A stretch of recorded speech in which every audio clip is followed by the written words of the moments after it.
En fait, le président Abdel Fattah Sisi a assisté ce matin à la cérémonie organisée par le ministère de Waqf à l'occasion de Laylat al-Qadr dans le centre d'Al-Manara pour les conférences internationales au Caire. Le président Abdel Fattah Sisi a appelé les oulémas, les imams à poursuivre les sérieux efforts visant à répandre la vraie religion. Dans son allocution à l'occasion de la célébration de Laylat al-Qadr, le président Sisi a souligné que le dialogue religieux est lumineux était l'un des plus importants éléments nécessaires pour lutter contre l'esprit extrémiste. Le président Sisi a d'autre part dit à aspirer à avoir une génération consciente des jeunes oulémas et imams qui œuvrent pour répandre la vraie religion en préservant les constantes de la charia. En fait, nous allons contacter ou se trouve actuellement sur la ligne de l'Internet international Dr Magda Amer, professeur à l'Université de l'Azhar. Bonjour, docteur. Psychiatrice. Oui, psychiatrice encore. Merci beaucoup pour vous nous rejoindre à travers la ligne de l'Internet international. Et donc, comment nous pouvons arriver à avoir des imams, des oulémas illumineux qui luttent contre la pensée et les intellectuels extrémistes. Voilà, Laylat al-Qadr, c'est une nuit, la nuit de destination, Allah subhanahu wa ta'ala, il a privilégié des nuits sur d'autres nuits, et des jours sur d'autres nuits, et d'autres jours, et des mois sur d'autres mois.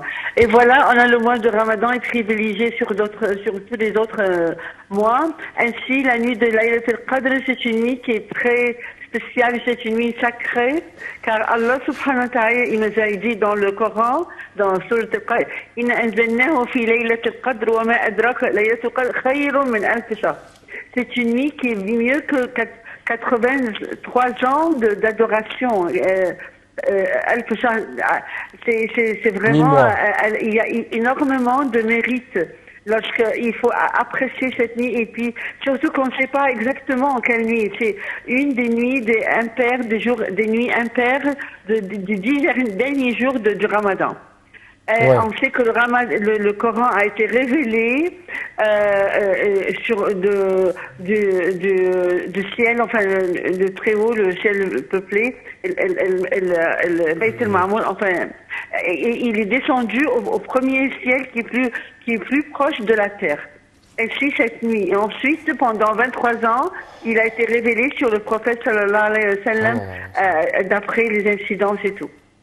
Ouais. Ainsi, nous, il faut saisir cette opportunité de manière à exceller dans notre adoration, être vraiment sincère, prier et tarawih vraiment, et le Coran, évidemment, il faut éveiller en nous l'importance du Coran, comment c'est notre système sur terre. Il faut vraiment il faut suivre toutes les instructions coraniques et éviter et s'écarter de tout ce qui est interdit dans le Coran.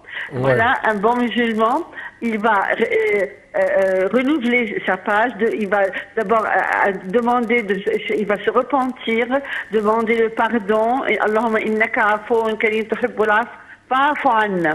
Il faut insister sur cette supplication, sur invocation surtout, car ainsi Sayyida Aïcha, elle disait que le prophète sallallahu alayhi wa sallam, il répétait toujours cette invocation.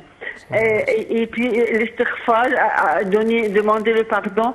Sayyid al-istighfar, c'est le Allah anta rabbi la ilaha illa anta khalaqtani wa ana 'abduka ala 'ahdika wa 'adika ma istata' a'udhu bika min sharri ma sana'tu abu ilayka bi ni'matika alayya.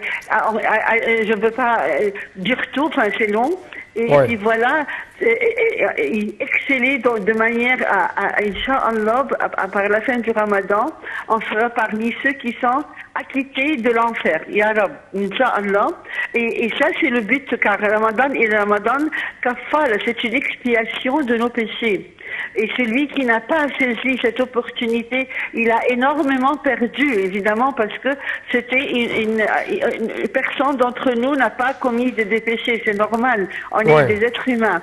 Alors c'est l'occasion ou jamais, l'opportunité ou jamais, de manière à laisser tomber les feuilletons, laisser tomber toutes les distractions de la terre, là, du monde mondain et tout ça. Et voilà, et vraiment, si on peut faire un recueil, si on peut dire du cœur, un recueil mental, un recueil Docteur Magda Amer, de manière à vraiment à être sincère dans notre invocation, dans notre prière et demander le pardon. Et Inch'Allah, par la fin du Ramadan, on aura avant, Docteur Magda Amer, est-ce que vous m'entendez? Inch'Allah. Oui, est-ce que vous m'entendez bien? Docteur Magda? Oui. Oui, j'ai une question. Donc, comment nous pouvons, si je peux dire, développer un peu plus la culture de la tolérance afin de lutter contre l'extrémisme et la pensée extrémiste, selon votre point de vue? Excusez-moi, j'entends pas bien. Vous dites sur la pensée comment? Oui, encore une fois, comment nous pouvons, à travers les imams et les oulémas, développer un peu plus la culture de la tolérance? Voilà. Oui, contre les... Voilà.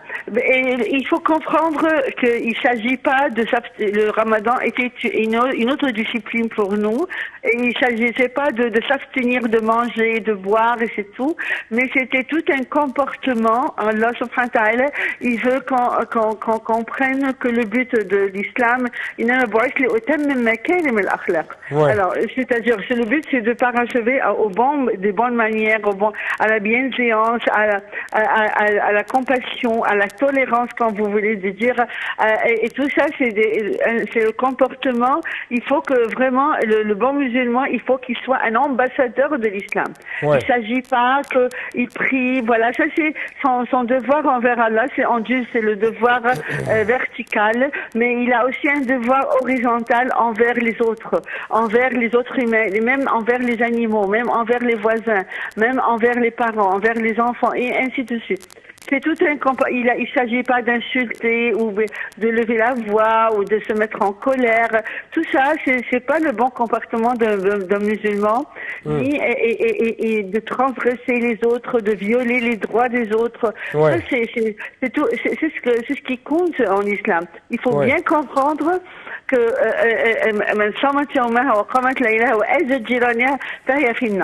c'est-à-dire que la femme qui jeûne toute la journée et qui veille toute la nuit et qui est à son voisin, et voilà, elle est parmi celles qui vont rentrer à l'enfer. L'une des éléments essentiels en islam, c'est comment lier... L'essence de l'islam, c'est un comportement madame... verbal, un comportement de manière, l'étiquette, et tout ça, et surtout avec les personnes âgées, avec les nécessiteux, avec les gens Docteur Magda Amer, je n'ai plus de temps pour vous donner un peu plus d'espace pour parler il faut de ce sujet. C'est pourquoi permettez-moi de vous remercier. Beaucoup de compassion, en fait. Oui, docteur Magda Amer, merci beaucoup pour de tels éclaircissements de votre part. Toujours l'islam essaye de lier les actes, ou essaye de prêcher aux musulmans de lier les actes aux intentions.